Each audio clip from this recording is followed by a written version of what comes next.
Result card কিভাবে তৈরি করছি এইটা বলা হবে।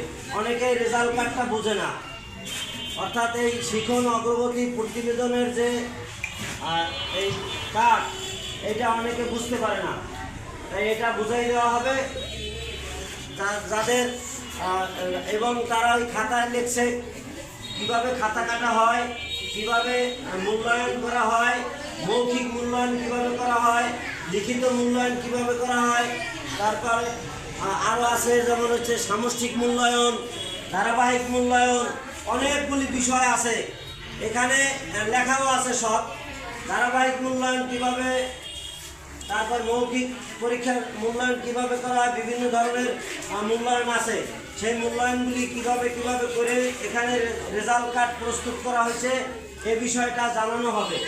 সাথে সাথে ওই যেটি লিখিত পরীক্ষার খাতা প্রদর্শন করা হবে, খাতা পর্যালোচনা করা হবে, কার কি ভুল হয়েছে, সে ভুলগুলি কিভাবে আর না হয়। এই পরীক্ষায় ভুল হইলে পরবর্তী পরীক্ষায় ভুল সারা যাবে, তারপর ফাইনাল পরীক্ষায় আর ভুল সারা যাবে না। তাহলে তোমরা এখন যদি ভুলও করো তাতে কোনো বড় সমস্যা নাই। এখন ভুল করার পরেও শুদ্ধ হওয়ার সুযোগ আছে। তাই বাবা মায়েরা, তোমরা যারা বড় আছো সবাই, শিক্ষার্থীরা যারা বোঝে তারা সবাই উপস্থিত থাকবা আগামীকালকে সকাল 9টায়। কয়টায়?